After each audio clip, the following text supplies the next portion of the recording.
But yeah, it's Irene.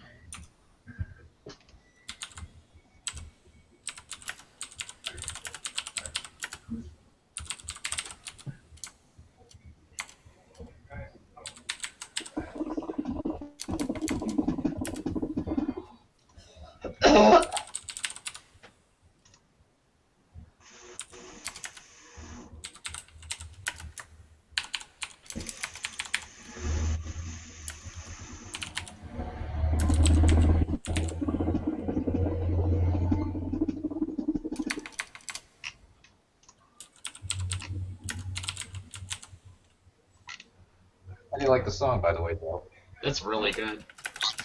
Little People. When I heard it, I felt it would be very suitable to World Darkness. Yeah, dude. Or like all the suspenseful songs.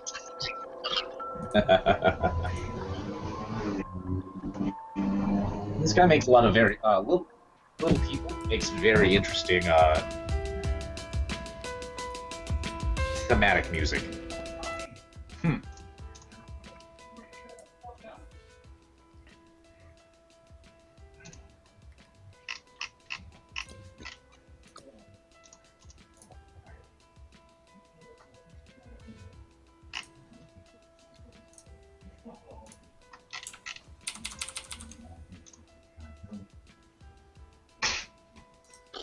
There's that icon.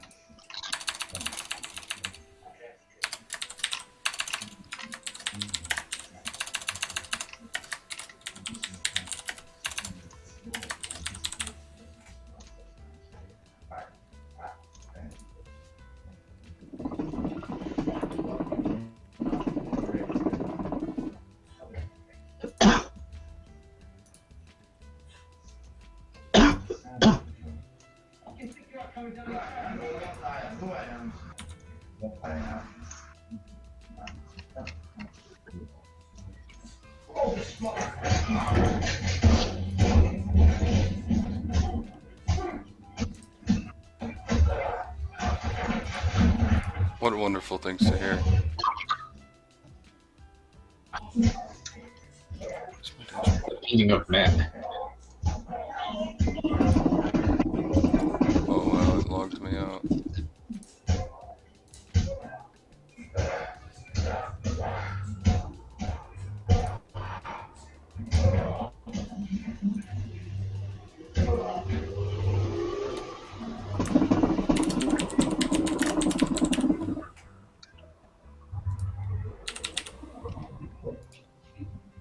Okay.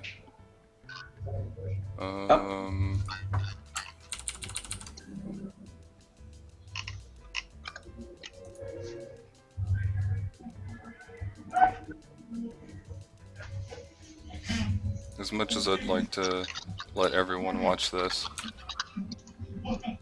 I don't think they need to, right? It's just a secret. Yeah. Dill, please check the stream, make sure it's good. Yeah.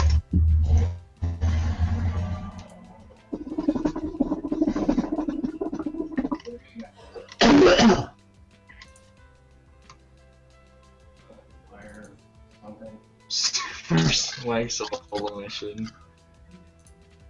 Huh? Oh, I was just reading something. I'll wait for. Alright, so it's all good. Audio and everything's coming through on that? Yeah. Alright, cool. Perfect. I'm gonna go ahead and All right. mute my side here and let you guys get to it. Yep. He's gonna put 20 on Yoga Blades. All right. Well, I could if no. All right, let's do this. So, when we last left off, today is March the 11th, the night when it changes from 10 to 11 at midnight.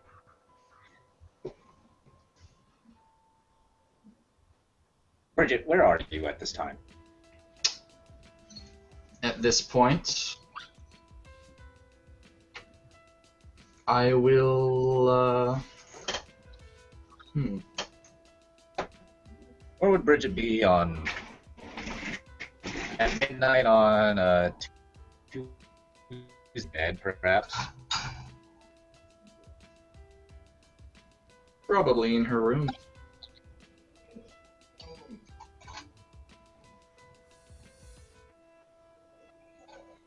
Make a perception check.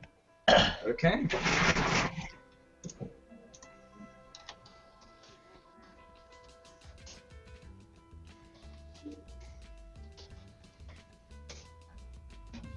Three successes. Okay.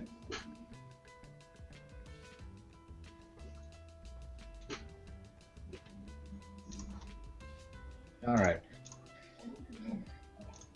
The evening is fairly quiet. All things considered, you guys rather deserve it, considering what you guys have been through in the last little while. Mm-hmm. And even though the pay is still pretty nice, I mean, it does come down to there's healing to be done, and the body can only take so much. Mm-hmm. So you find yourself in the house. Everything in the Cardin household has been fairly quiet until the clock strikes midnight. For some reason, you feel odd. You feel kind of like someone's watching you. It's not a. It's a feeling that you've learned to trust. Mm-hmm.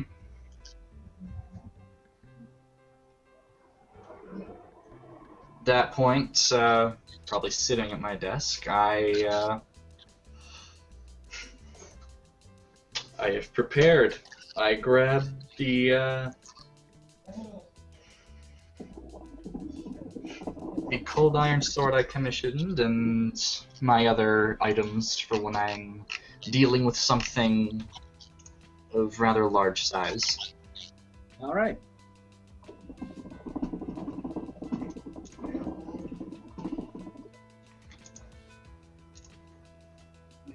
Just give me a right quick second. Yeah. Yes, we're fine.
What the fuck do you want, huh?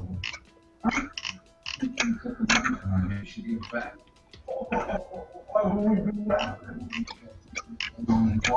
Really? Yeah. Well, maybe I'm messing up. I just don't want no way. Fucking business. Yeah. But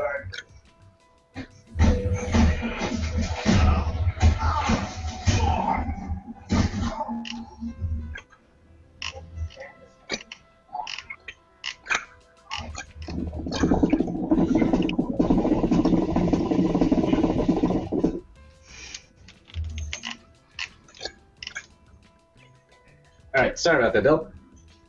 Mm-hmm. how long do you think this I don't imagine too terribly long. I don't think so. Hey, Del, you down for a long session, or would you rather it be short lead into this week's session, since you'll be getting a little bit more spotlight then? I mean, for the most part, this is all lead up anyway. That was the intent for the mini session. I don't really have much planned tomorrow, so you can make it as long as you want or as short as you want. All right. Yeah. Yeah, because Josh got to close up shop here in a little bit. But depending on where I go after, we can continue. We'll see where we land when the time comes. All right? Yeah. Okay. So, as you grab your, let me change the music. Actually, it's hard for me to remember to change music because I can't hear it. Let me know when the music's too loud for you, like when you can actually legit start hearing it.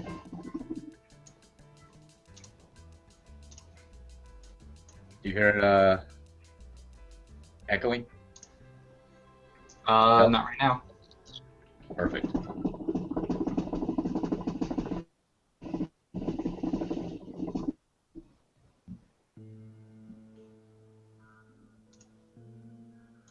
All right.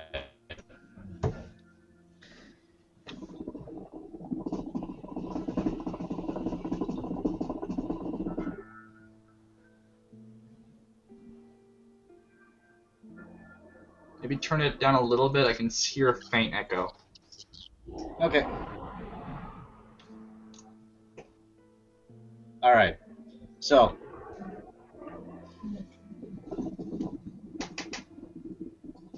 Bridget, you turn around and note that your door is opening up.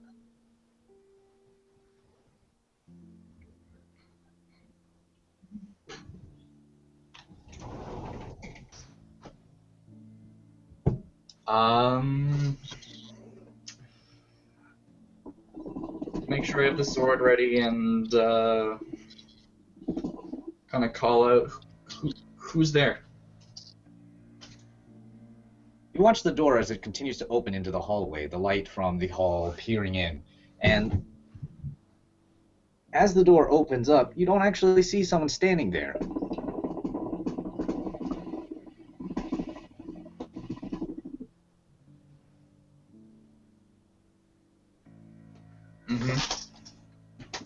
All right.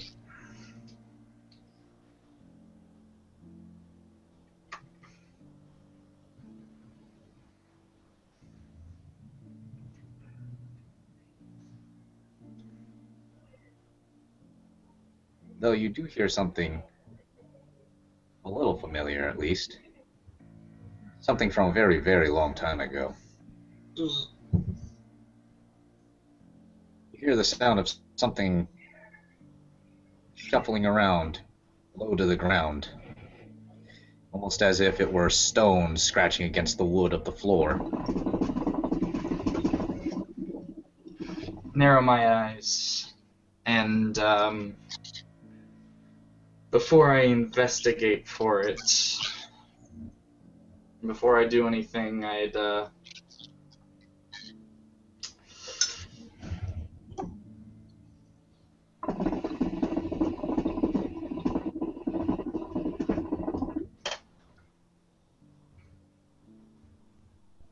I'd say that I'd leave just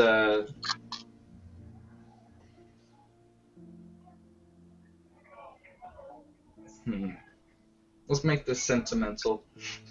I'm going to leave a note basically explaining that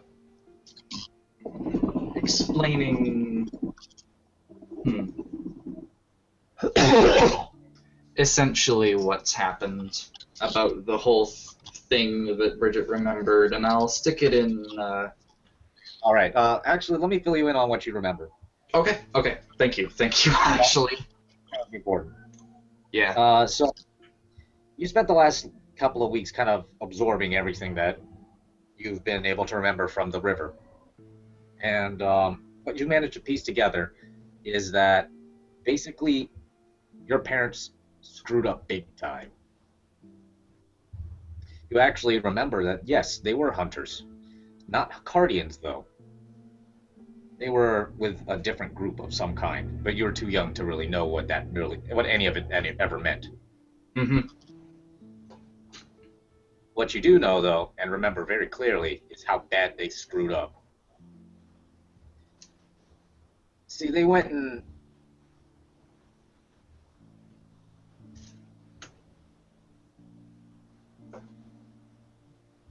It was a series of really unfortunate circumstances that did lead them to this point, but it wasn't or it wasn't entirely for lack of luck. It was also for poor choices that were being made as your parents were both continuing to descend down the quote-unquote morality ladder.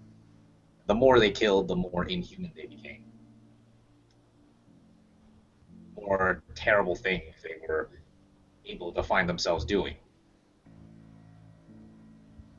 And oddly enough, you see a lot of similarities between your parents and Clark and Sabrina.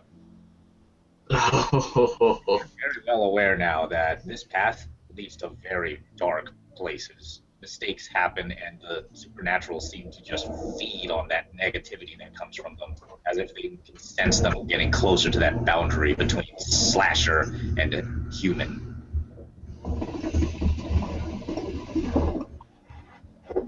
So you are aware that if they don't remember the importance of humanity, they'll become the things that they hunt. And what happened was your parents, at some point, decided that it would be a really great idea to invade a particularly powerful fae. They stole something from them. And when they came back home from their successful little raid, the gentry found them. You aren't entirely... The memory's still oddly staticky around who that particular fae was.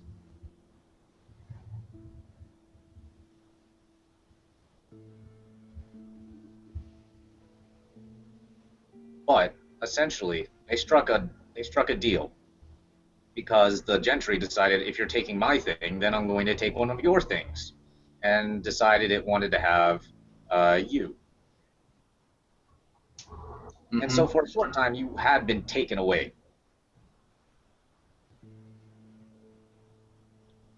Still being too young to remember any of it, you don't actually recall a whole lot of your time in Arcadia, even more so than the fact that this traumatic experience already has been blocked out of your own mind. Hang on.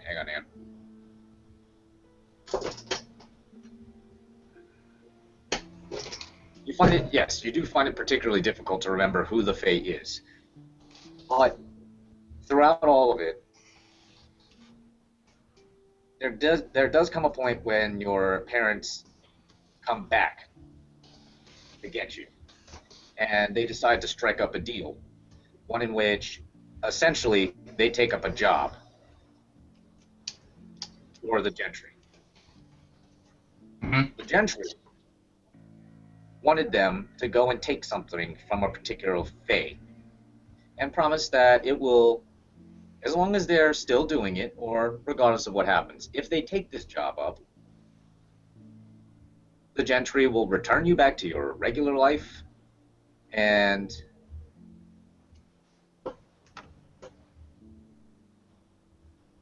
you and your family can live happily ever after until the time comes when you need to go and take on that mission.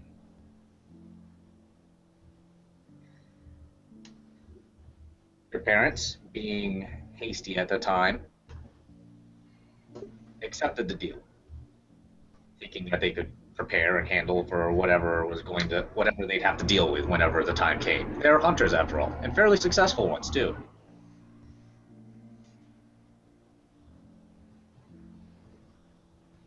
It wasn't long after you ran away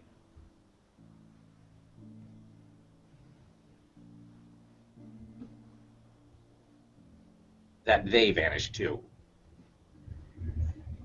This isn't something that you're going to remember because, well, you weren't there, but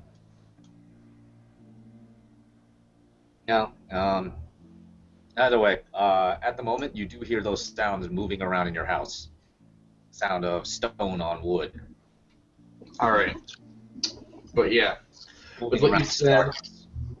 what you said, I'll write a note. And You do know one other thing, that there was also a stipulation to the deal. No matter what would happen, until the job is complete, their souls would be stuck. They wouldn't be able to go anywhere. Heaven, hell, purgatory. There's no place for them until the job is done.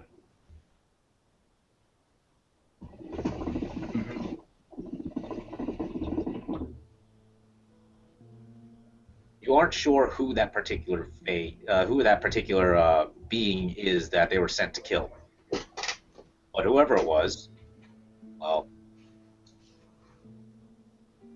even now you're not really sure.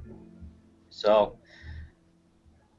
what do you choose to do as you write down these notes and continue to hear these sounds moving around your house? I would just sort of quickly jot down basically what I would jot down the whole sort of gist of what you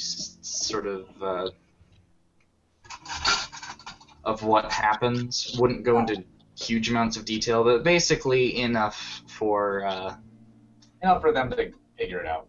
Yeah, and enough so at the very least, if at the very least with what she with basically, yeah, so they can figure it out, and she'd put it behind she'd bring out a picture, like a framed picture of her and her parents, and just stick it behind the picture in the frame. All right.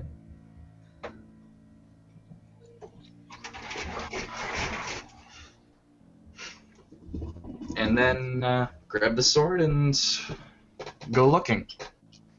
All right.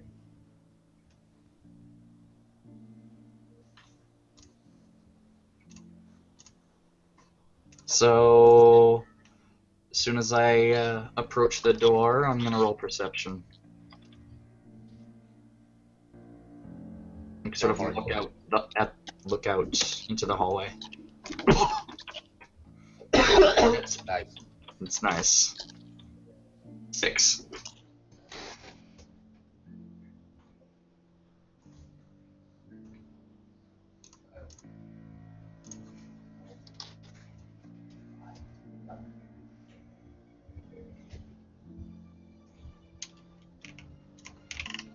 Okay.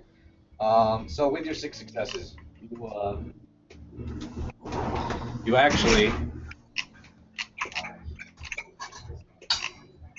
you do very much recognize what it is you're dealing with, considering that there are 2 of them. But there's a problem. There's a third sound. The sound of something else moving.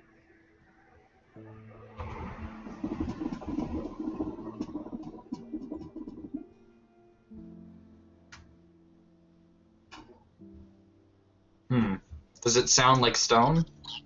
No.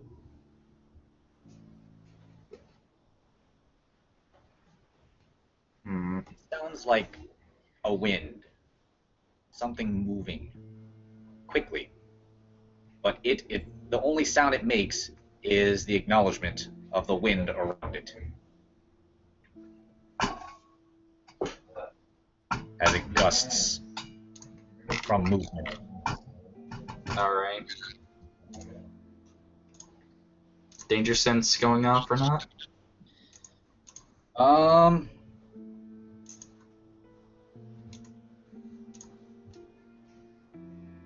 Oddly enough, no. You don't sense something in here is quite intent on hurting you. But you do feel something grab the sleeve of your what are you wearing as far as clothing goes? Would probably be wearing the the same hoodie I usually wear, the same shirt, and just a pair of pants. Something grabs onto your sock and starts to pull. I look down at what it is and kind of jerk away from it. It's a small statue. The same exact one, in fact. That's not right. Sachi got rid of them.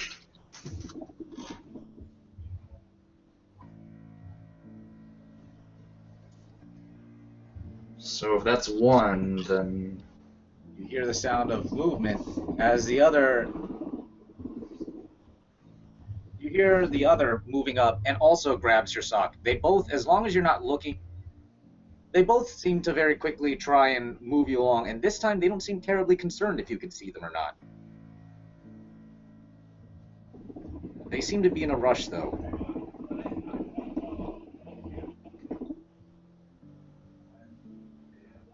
so they're trying to move me. Yes. Trying to push you, oddly enough, back into your room.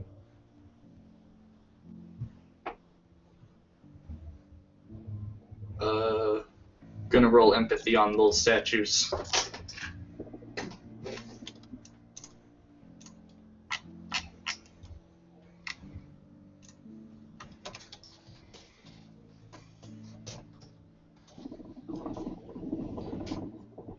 Two successes on empathy. Awesome. So, you get the feeling that if they wanted to attack you, they'd be attacking you. Mm-hmm. What it seems like they're doing is they're trying to get you to go somewhere else. They're trying to hide you. Because they both seem to constantly turn around and look back down the hallway every time you look back down at them again. They constantly look down the hallway as they continue trying to push you into the room.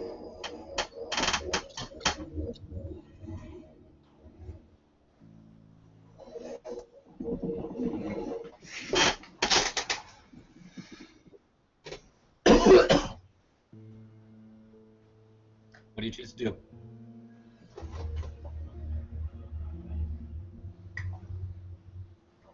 You wish to listen to the statues, or do you want to keep venturing forward to see what that other sound is?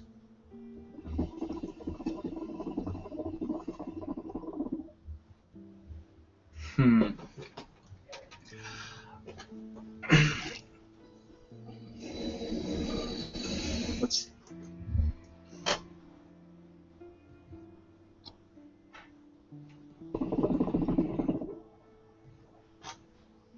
I'm gonna at least try and.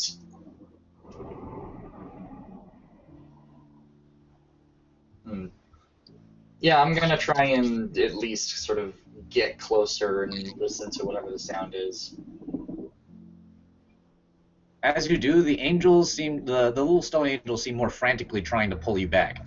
But they, being very small objects that they are, they don't seem to do too much. Okay.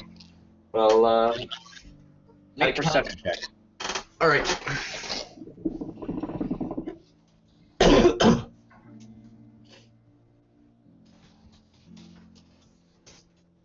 Two.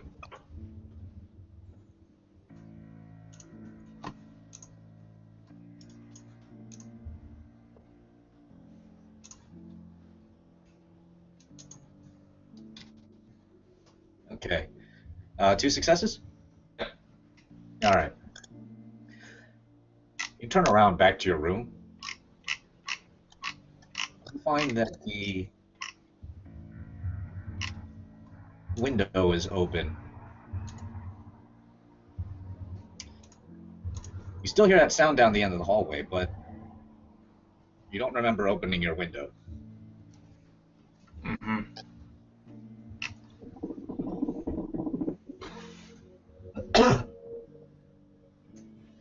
At that point, I would probably go back into the room and try and look out to see if there was anything outside of the window.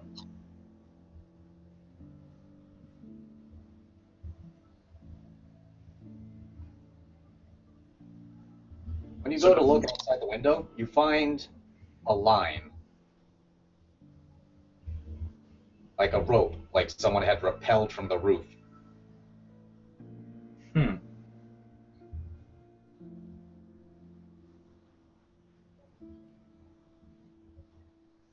So someone from the roof going down? The angels, the little stone angels, the cherubs, close the door very quickly. Mm-hmm. What do you choose to do? As you suddenly hear the sound of something stepping behind your door. You can see the faint shadow of 2 feet underneath the door.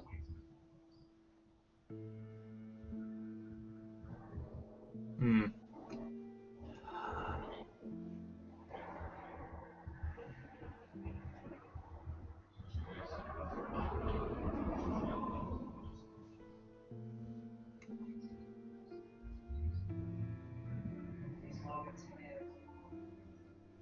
Probably going to. So you said there's a rope. Yes, hanging outside of your window, that's tied to the roof. Hmm. Like some rappelled down.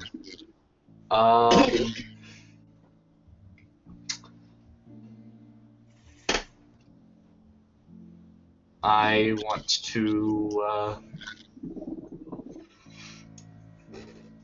sort of grab the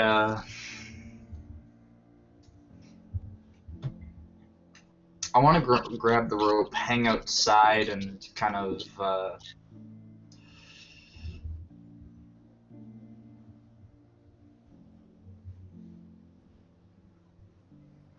hmm.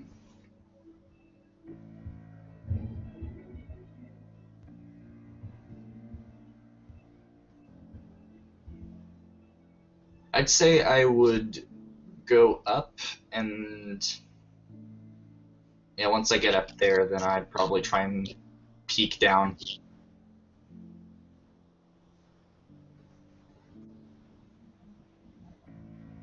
So yeah, should I roll strength and athletics?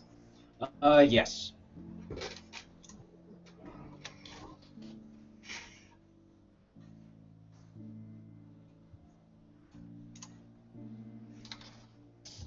Expend a willpower.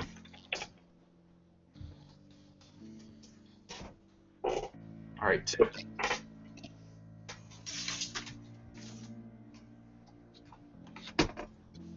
Oh, also, I do plan on being stealthy while I, Absolutely. am. Go ahead and roll stealth. Yeah.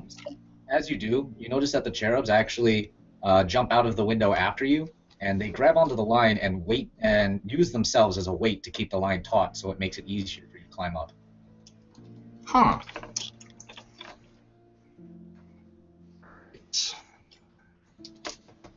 I'll use another willpower on stealth. Oh.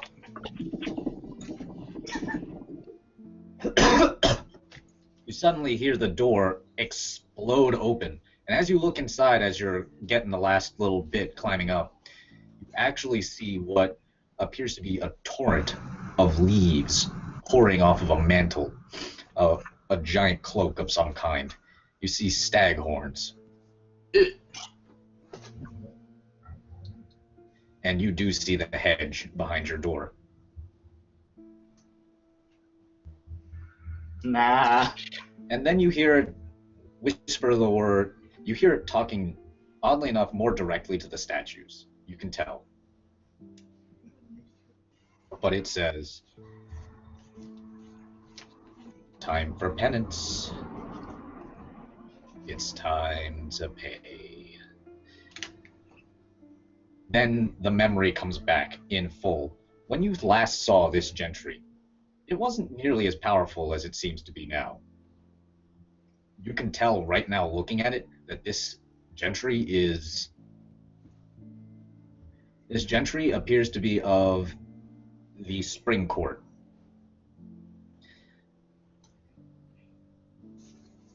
Mm-hmm. Back when you were still dealing with it,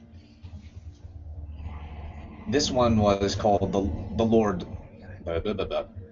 This being changes with the season. Mm-hmm.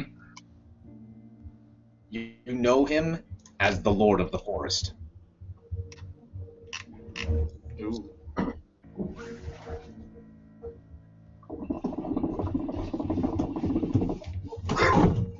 Back then, he still wasn't anything particularly big.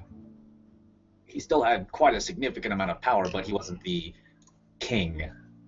Looking at him now, definitely looks more or less like it. And the extra little memory that seems to have been particularly hidden, now that you really think about it, is that there was one other extra little stipulation. If by March 11th of 2015, your parents didn't come up with the proper payment, the deal was off. And the Lord of the Forest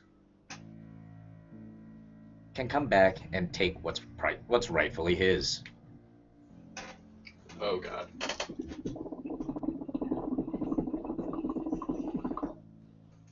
As you climb up, make a will save. Alright.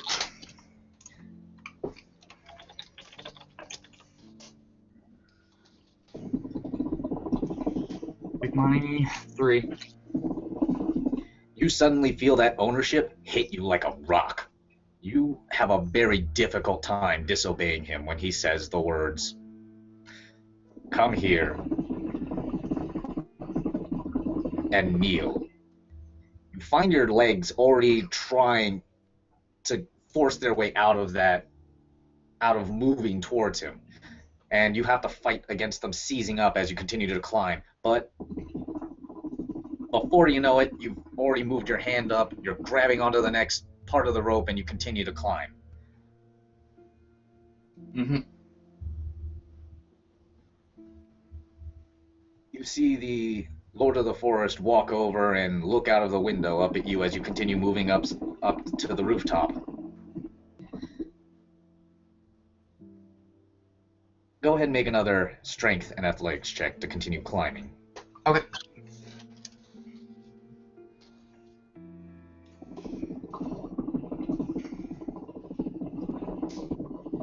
Oh.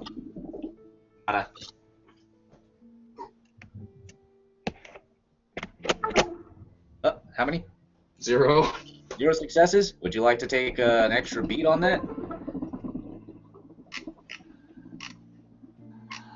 Sure, why the fuck not? Alright, you fall down. Awesome. How much bashing? What floor is your room on? I'd say 3rd. Alright. You take 3 bashing damage as you hit the ground. Okay.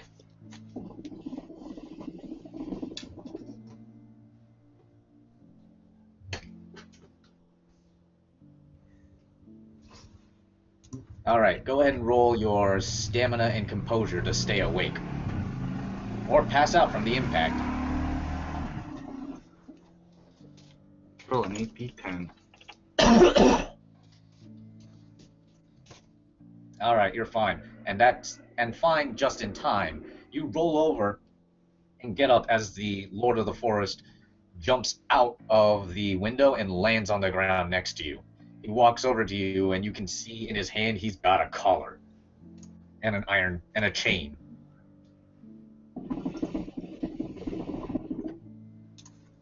He just walks over to you, saying softly, "Come here, little doe.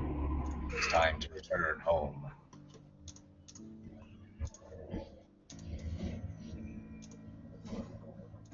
Take another willpower. Alright, let's do this.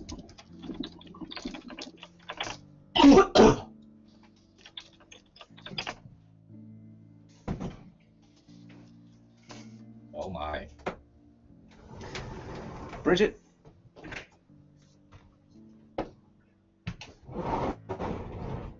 You have a sudden moment of, when you see that chain, you feel enormous rage boiling up inside you. None of this was your fault. You didn't ask for any of this. How come he gets to decide whether or not you are owned or not? Who the fuck is he? And in your rage, you actually stand up and look him in the eyes, which surprisingly causes him to take a moment of, whoa. He actually seems a little surprised by it. But he quickly recomposes himself and opens up the chain. And what do you choose to do at this point? Quick draw melee. I'm gonna use my sword to try and cut off his hand. Go for it. All right. Let's see.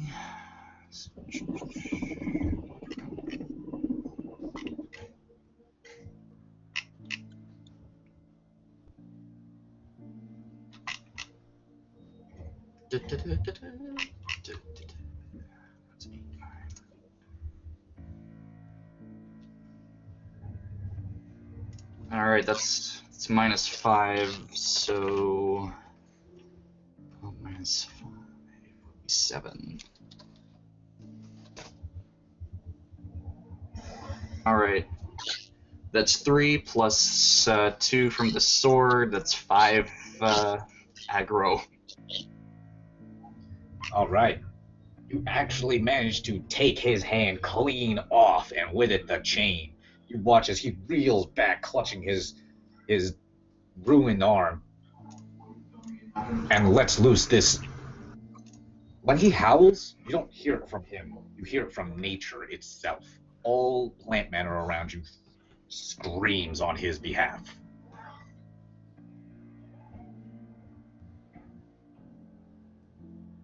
And with it, you see him reach up with his other hand, and then you hear a loud gunshot.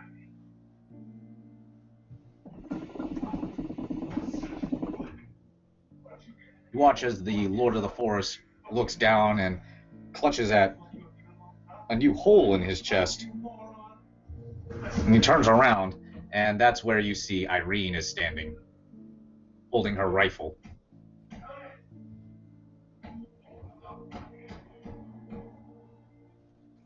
The Lord of the Forest makes eye contact with Irene, and the two of them have a moment before he quickly retreats through a window, vanishing back into the hedge where he came.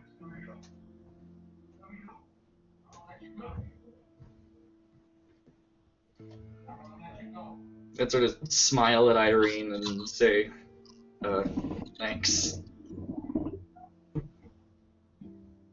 She pulls down her tactical mask and motions for you to come over. All right. She says, all right, there are some things we need to go over. I need you to come with me, all right? Okay. You need anything in the room?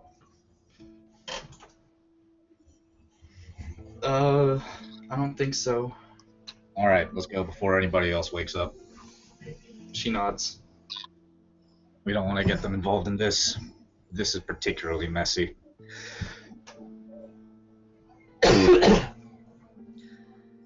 You join her in her car, and it's a surprisingly modest one considering her taste in vehicles. It's a pretty... You know, perhaps this is why you wouldn't have ever noticed if she ever drove up in front of your house, is because this particular car is so junky and old, it almost looks offensive being around Irene. Huh. And it drives like, well, a pile of shit. 'Cause that's kind of what it is. It's a big pile of shit. Nice. But it suits her purposes, which are to keep her hidden.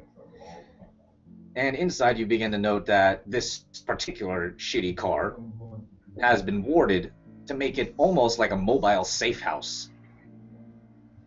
And you begin to realize why it drives so slow as you look around on it. This thing, deceptively, is armor-plated. I see. It's built less like a car, more like a tank, with 4 wheels.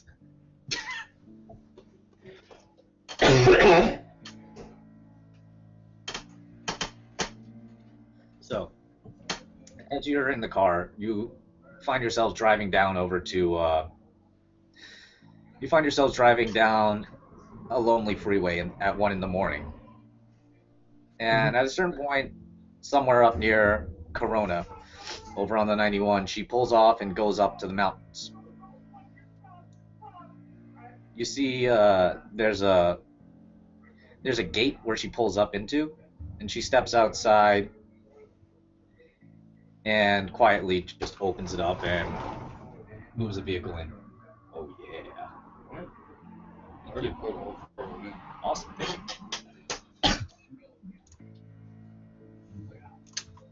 Hmm. I like lemons. I like lemons. Lemons Okay. are pretty good. Yep. So, Irene hasn't said anything the whole trip, but she does check to see whether or not you're okay. Mm-hmm. Bridget would be kind of shaky, but she would. And when I say ask if you're okay, I mean does it in the usual Irene sort of way, where it's kind of just it's a checklist item, Yeah. is what it feels like half the time. But considering your history right now with Irene and everybody's history with her, it's not hard to tell that she does spend a lot of time keeping an eye on you guys, even if she tries to make it seem like she doesn't. Yeah. Bridget appreciates it nonetheless. She pulls up into this cabin up in the middle of the Corona Mountains. Mm-hmm. 20 minutes. Yep. Small little shanty house, and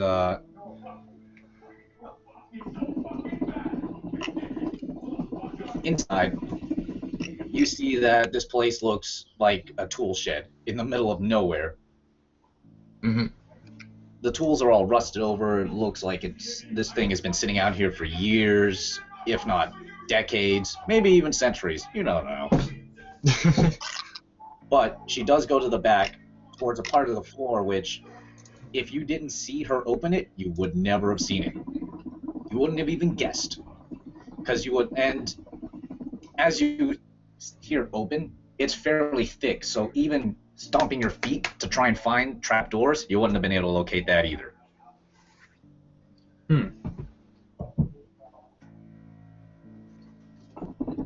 It opens up to a tunnel that goes deep down inside the shack. And once you get to the bottom, you find that this place is fairly heavily equipped with stuff, just weapons all along the walls. You see what look like materials for bomb making sitting in the corner, a couple other gadgets here and there that you can't really figure out what any of them do, and what appears to be a very large metal box of some kind, which seems to be a little out of place. Irene makes her way over to it, opens it up, and you find that it's just a big old ice chest full of beer. She pulls one out and then throws it over to you and says, "I think you need one." She nods and takes a sip and kind of whispers, "Oh wait, I'm legal age now, huh?" Yeah, Irene actually says, "Yeah, happy birthday, kid. Sorry, there aren't any more balloons." It's fine. I wasn't much of a party person.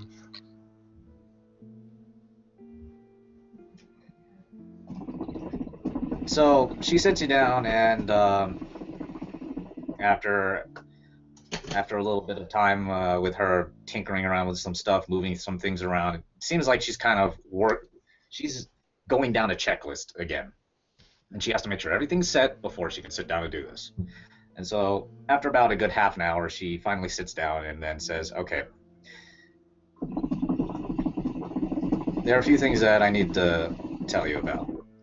In particular with your parents. I'm not sure if you remember any of it."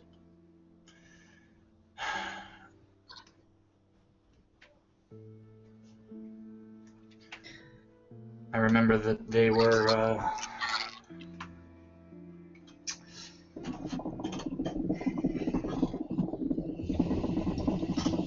basically like if Clark and Sabrina went off further off the deep end. That's one part of it. Do you know about the deal they made with that particular Fae?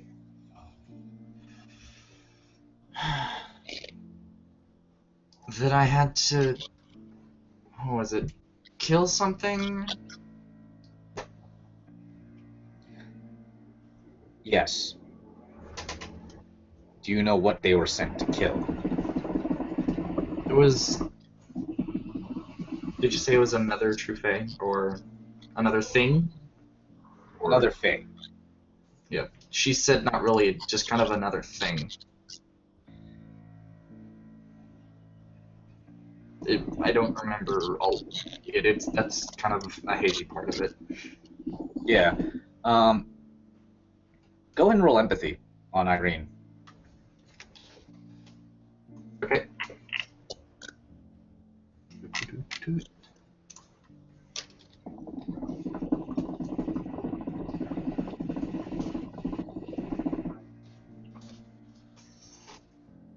Three.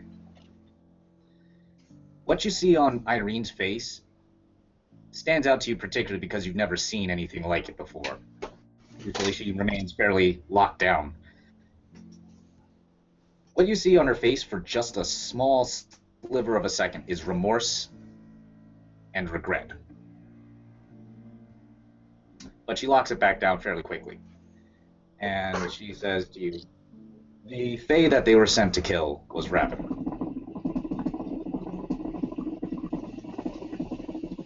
Oh. And I'm not sure if you've heard the history on how things have gone down between me and the Cardians, but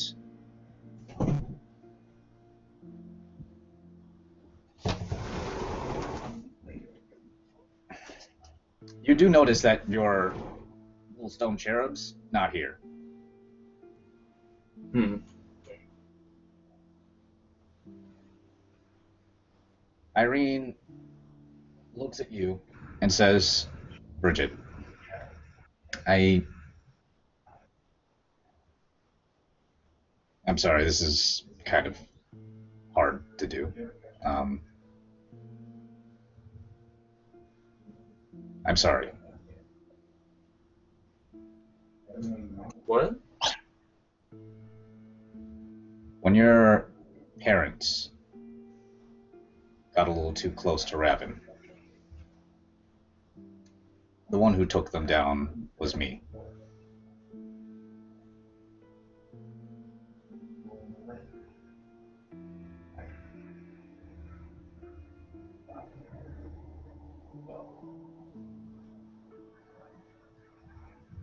It's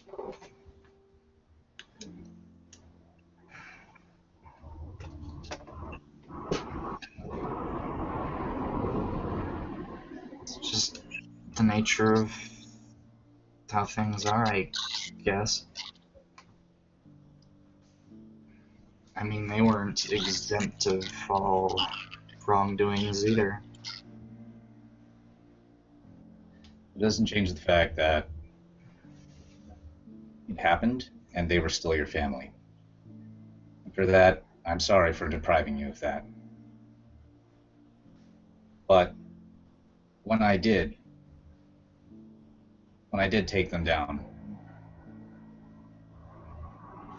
they explained what they could before they passed on. And those were the last two people I killed for a very long time.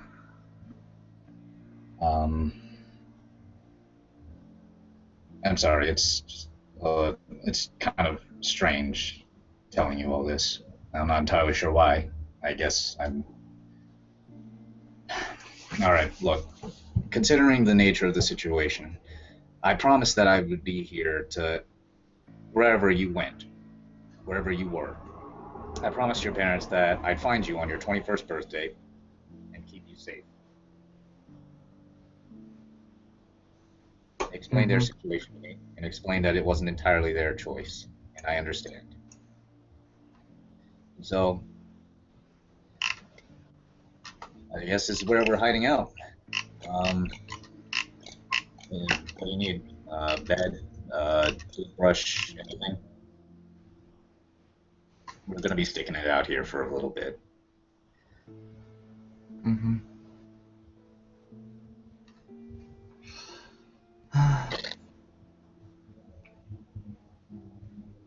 I mean, if there's anything you want, I mean, fridge is yours. Help yourself.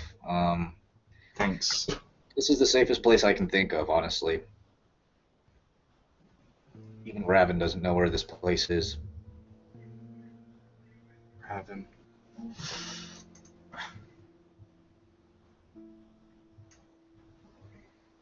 Then you see her get an odd look on her face, like she suddenly had an epiphany. Which is funny because she'd look up at Irene and sort of say, I remember there was something like Raven is different than other True Fae, like something went on.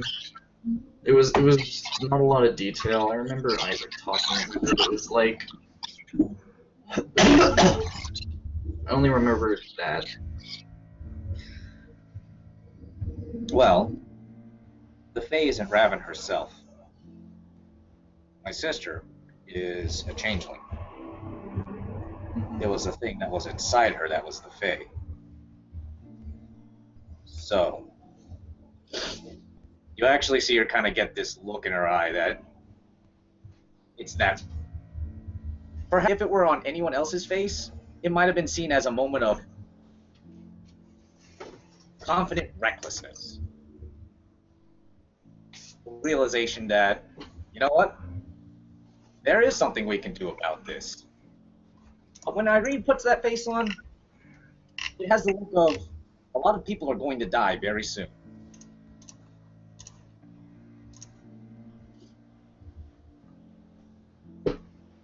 And she looks at you and says, you want to do something a little crazy?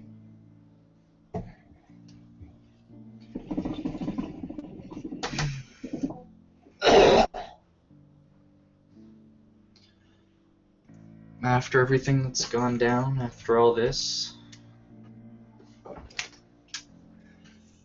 sure, why the fuck not?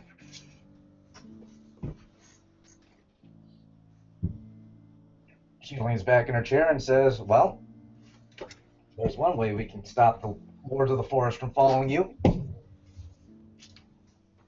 And that's killing Praetor. Praetor? That's what it calls itself now. It's the shadow that lives inside of Raven. That thing that made her what she was. Huh.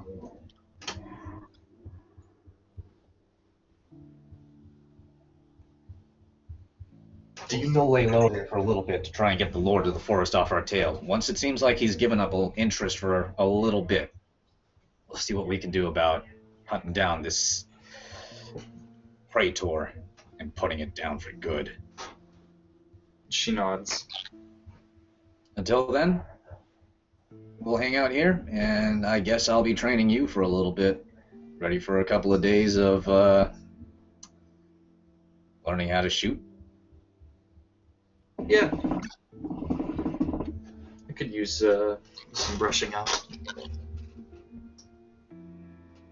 Alright, so. I do have some questions. Sure. What do you know about this Praetor thing? Well,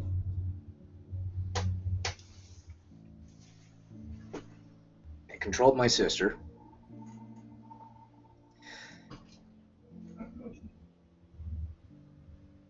It continues to. What I do know of it, at least from what I've looked into, is that it doesn't exactly come from our world alone. It comes from somewhere else.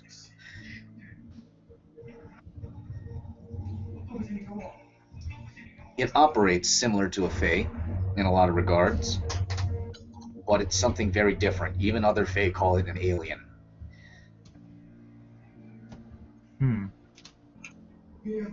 Because it has power over law, it has quite a significant amount of power inside of its own castle, even able to change the laws of reality themselves, which posed a bit of a problem.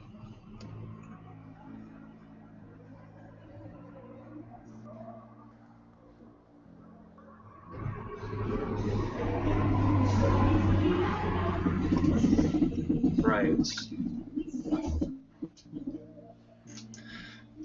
Is there any way we can either prevent that or bend the laws? Are there any loopholes?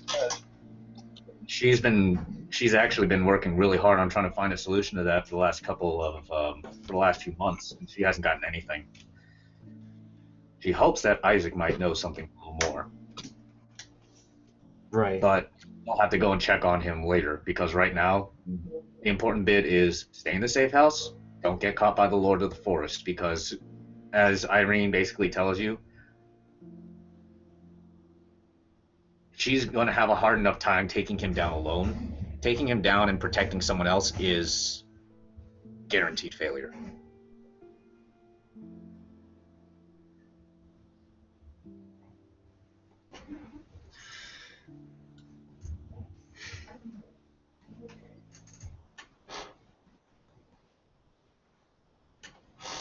If it were just her, Irene wouldn't be terribly worried about dealing with the Lord of the Forest.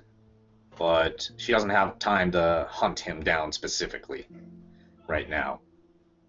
And dealing with him only when he's out of the hedge is the only time she has any kind of advantage. And yeah, so that's why you guys are in the safe house now. Right.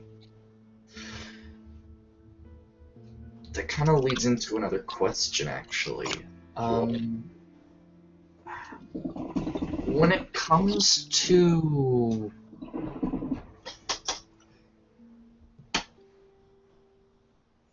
some of my memories mention, I remember how I actually spent time in Arcadia, and how does that happen without me being able to, without, you know, me being not human?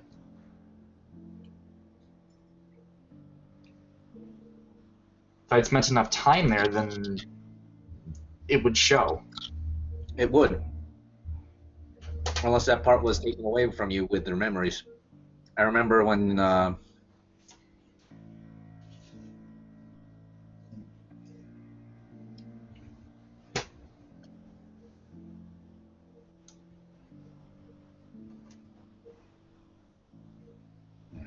hang on. Yeah. No, she won't remember that. Okay. No, never mind. So she says, yeah, I don't know. I've never encountered anything quite like that. Quite frankly, I'm surprised that you don't have any Fey powers yourself.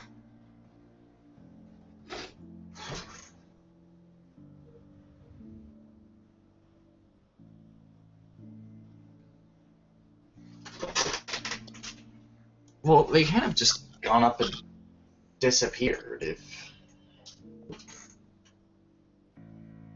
They shouldn't have, but perhaps something they struck in the deal changed that. Though, considering the deal's off now, I wouldn't be surprised if some other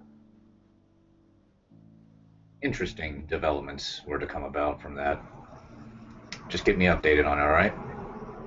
Mm-hmm.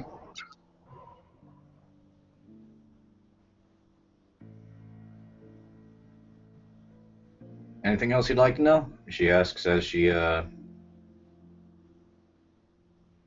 cracks open another beer and sits down at her work table and continues working on some C4.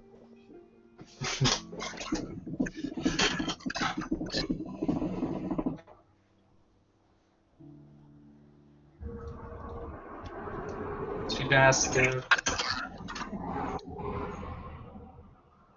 so was driving like before all this happened?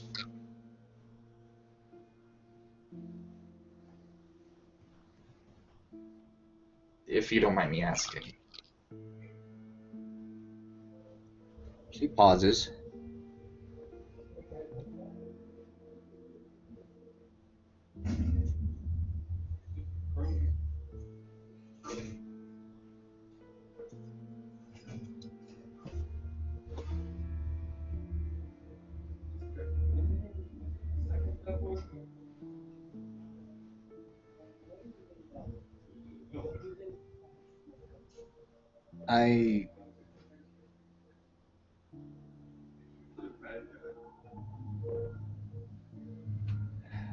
So much has changed since the last time I saw her, since before that thing was in her. We were still kids.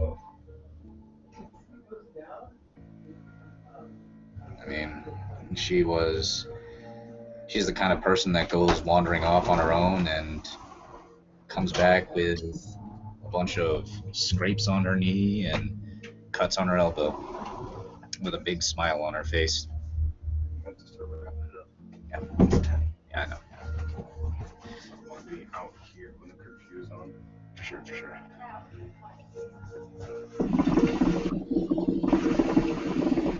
Bridget would just say, well,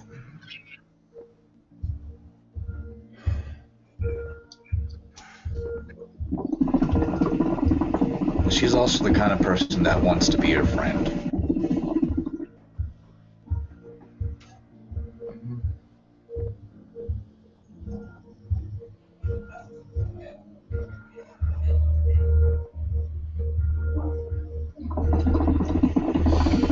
we want to prepare a bit more. We can. So what I'll go ahead and give you is this, Del. What you get for this evening is, let's see. Let's go ahead and go over some of the stuff that you can find in the safe house. Okay. There's a large reservoir of just all kinds of stuff. The stuff that you particularly take interest in, though, Ooh. are some of her goblin fruit. It's her goblin fruit collection that she has hidden away in part of her little underground fort. Huh. And with that, you have the option to go and look into a bunch of different goblin fruit and see which ones you want to pick and choose from. Since you are very familiar with the Changeling books, I'm sure that won't be terribly hard for you to pick a couple out. Yep. So, Also, Bridget would ask, I know that you can mix some of this stuff into poison and stuff, but can you mix it into medicine?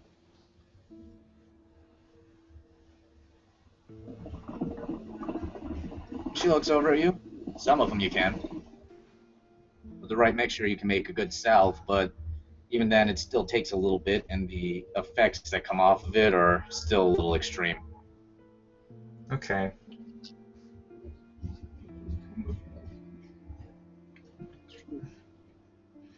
Regardless, Bridget will take some time while she's there to look into that option. For sure, for sure. All right. So, just going over real quick over what we found out today. Lord of the Forest is coming back after you. Your parents are back, the cherubs, though they seem to be avoiding Irene. Irene has just admitted to you that she is, in fact, the person who killed your parents. Uh-huh. And next stage of the plan is go and attack Praetor. First, though, they got to go figure out what Isaac knows. Yep.